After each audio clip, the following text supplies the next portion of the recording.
irritates me when people try to speak for God.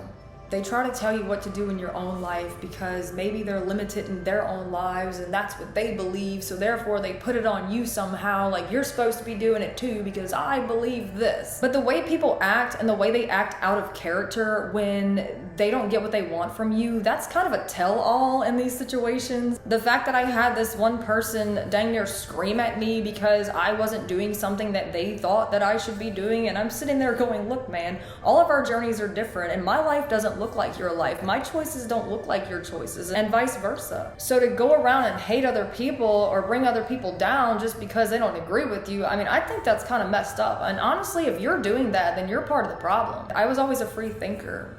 People didn't like that. The fact that I would question things and want to know why instead of blindly fall in line with something that they believe, it made me the outcast. I was around so many people that, locked themselves into a box of fear. Then they looked at me like I was crazy because I wasn't living in fear. I've just dealt with so many closed-minded people in my life, and I find that they all have this one common theme. They're all boxed in and terrified of what they don't understand. And so maybe all their lives they were told to believe a certain way.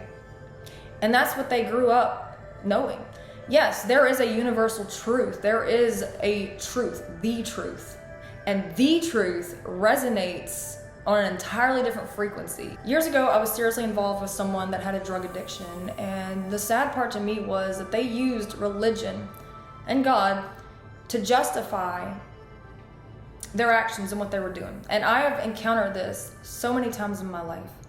I have seen this so many times, even in some very severe messed up cases. I'm not gonna go here on this video. If you catch my drift, you catch my drift.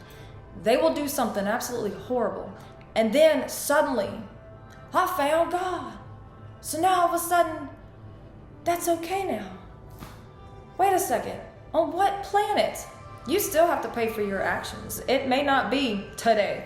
It may not be a year from now, but I guarantee you reap what you sow. I found God not through a church, but through hardship. I went to church all my life, and the only thing I got out of church was restriction and judgment. I'm sorry, that's the truth.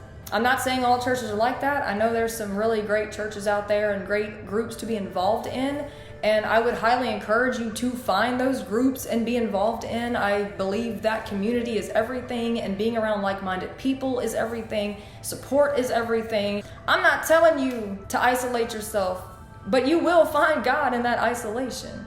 I talked about projection recently, and a lot of people that are limited in their own lives and they lock themselves in a box, they see you not doing that. And I don't know why. They usually begin to hate you somehow. I don't know. I look, if you know the answer to this, please tell me. Why do people hate when you are just minding your own business, you're happy, you're doing yourself, you're up there thriving and surviving, okay, and vibing, and they can't stand that. I just don't understand. It's like, look, just because you set all these rules on your life and these limitations and these belief systems, that don't mean I need to do that. If I feel the calling in my soul to do that, I will, but I just never have. I've always been a free thinker. I'm always going to be a free thinker. I'm gonna die a free thinker, and yeah, I don't like when people claim to know so well what God wants me to do with my life, that they come up and they get confrontational and they get mad because, well, I'm not doing what they think. You know what I'm saying? Like, it's just annoying. And I'm not just talking about religion. I'm just talking about closed-minded people in general. Not everybody's gonna believe how I believe, and not everybody's gonna believe how you believe. And that's the beauty of this life. There's so many different perspectives, so many different beliefs, so many different opinions, and yes, everyone's entitled to believe what they wanna believe. I just honestly feel you're not entitled to tell me what to believe, okay? Just because you believe something, or you want me to do something, or you think I should be doing this. How is that your place to be telling anybody what they should be doing with their life? You are not in my shoes and I'm not in yours. I haven't lived your life and you haven't lived mine. Who would I be to judge you? And who would you be to judge me? And I'm so sick and tired of seeing this human race judge each other based on their differences. Sometimes it's things that we were born with that we can't change. If you choose to dislike me over some belief that you accumulated through some sort of indoctrination or something that you're hearing, something that you just suddenly identify with. I don't know what to tell you, man. Maybe I'm just not the person you need to be listening to. I am honestly very happy for people when I see them happy and when I see them thriving and succeeding in life. I don't get jealous, I get inspired. If they're happy and they're living a fulfilling life, why does that bother you so much? Well, anyways, guys, I'm gonna hop off here. I got some swimming to do in my pool, so I hope you all have an amazing rest of the day. If I offended you, well, sorry, not sorry. I certainly did not set out to offend you. If you feel offended by this video in any way, I don't know what to tell you.